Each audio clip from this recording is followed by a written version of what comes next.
Welcome in, everyone. I am absolutely thrilled to have you here for today's explainer. We're going to be taking a really fascinating journey back in time today.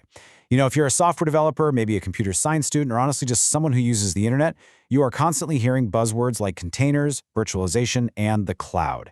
But to truly grasp why these modern technologies are such absolute game changers, we need to understand how software deployment actually worked before all of this modern technology took over.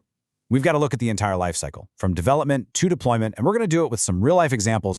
So let's just dive right into this by posing a pretty critical question right off the bat. Why do we actually need containers and the cloud? It's a great question, right?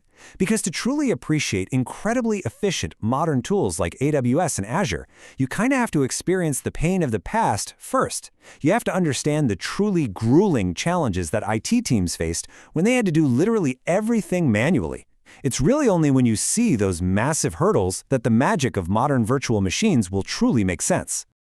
All right, to make sure we cover all our bases, here's a quick look at the roadmap for our explainer today. We're covering the pre-virtualization era, Phase 1, development, bare metal server deployment, overcoming the scaling challenge, and finally, the shift to cloud. Okay, kicking things off with Section 1, the pre-virtualization era. Forget one-click deployments for a second. The absolute foundational concept of the past is bare metal deployment. Listen, if you're studying IT, you definitely want to lock this one in your memory. Before virtualization came along, deploying a website meant putting your code directly onto a physical hardware server. There was no cloud, no virtual middlemen, just your application sitting on literal metal. Honestly, I can only imagine the sheer stress those early IT workers felt having to manage these machines directly. Moving right along to Section 2, Phase 1, development. Picture this. We are building a brand new e-commerce website. Now, you don't just sit down and write one massive block of code for the whole thing, right? You divide the work. One group is going to build out the product catalog. Another team tackles user authentication for secure logins. A third handles the shopping cart. And finally, someone builds a robust system for payment and shipping. So it's a complex multi-service application from day one. But here is the real kicker. Before they can even write a single line of code, the team has to manually install and configure a massively complex web of technologies on their own individual local operating systems. Say they're writing in a server-side script like PHP. Well, they specifically need version 7.4. They need a database backend like MySQL. They need specific extensions like PDO or curl. And on top of all that, they have to install local web servers like Apache or Nginx just to test how the code renders. It is this massive, tangled stack of software that every single developer has to perfectly configure locally. Just setting up the laptop sounds like a full-time job to me. All right, on to Section 3, bare metal server deployment. So, the developers finish coding, they test their work locally, they safely integrate their files on GitHub, and we finally reach the climax of our journey. The code is ready. But to actually make it a real website, you literally had to go out and purchase a heavy, expensive, physical box. You'd have to guess your hardware needs totally in advance. Maybe you think you need 4 CPUs, 8 gigs of RAM, and 500 gigabytes of SSD storage. Whatever you choose, you are locked in, and this heavy metal box just sits in a climate-controlled room, waiting. And here comes every developer's absolute worst nightmare. You can't just casually drop your code into that new server. You have to ensure absolute 100% consistency between the local laptops and that physical server. If you miss even one minor MySQL version difference, you get the classic, completely catastrophic, well, it works on my machine, but it's broken on the server scenario. It takes a massive amount of tedious, nerve-wracking effort to configure the server environment perfectly. Once that painstaking configuration is finally done and the files are securely transferred over, how does the public actually find it?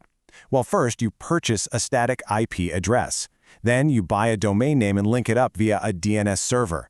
So when a user types your URL into their browser, the DNS translates that name into your specific static IP, routing the request across the internet directly to your literal machine sitting in a server room. And just like that, you are finally live. Which brings us to Section 4, overcoming the scaling challenge. Let's say your new site is a huge success. You launch a massive holiday sale, and suddenly you're getting slammed with 10,000 requests per second. Your single physical server starts grinding to a halt, and frustrated customers are abandoning their carts. To survive this, your live server demands top-tier security, dynamic scalability, and 24/7 availability. But how on earth do you instantly scale a physical box of metal? Well, to fix the crashes, IT teams basically had to choose between two incredibly expensive and tedious options. Option 1 is vertical scaling. This literally means ripping open your existing server and physically adding more CPUs, more RAM, and bigger SSDs to make it beefier. Option 2 is horizontal scaling. This means buying a second, completely identical physical server, manually configuring the exact same software stack all over again, syncing the two machines together, and putting a load balancer in front of them to distribute the incoming user requests. Both of these methods require immense upfront financial costs, constant maintenance, and, frankly, just exhausting manual labor. And that leads us perfectly into Section 5, the shift to cloud. Looking at all that manual labor, you quickly realize the primary flaw of bare metal. Think about it like this. Running a physical server is exactly like opening a physical retail shop. You have to pay for the hardware, the electricity, and the staff to maintain it, regardless of whether you have 10,000 customers or 0. It is an immense financial waste during those low-traffic hours. That machine just sits there, completely eating your money. And this is exactly why modern virtualization, containers, and cloud platforms like AWS and Azure totally took over the industry. They completely solved the hardware problem. Instead of buying a heavy, expensive box, you just rent virtual space. With pay-as-you-go billing, you only ever pay for the exact computing power you're actually using. Need to scale up for a massive sale? It's literally just a few clicks. The entire physical hardware headache is just completely eliminated. So, knowing the extreme financial cost, the tedious manual configuration, and the sheer exhausting effort of scaling physical hardware, could you ever imagine going back to bare metal deployment? I'm going to leave you with that provocative thought.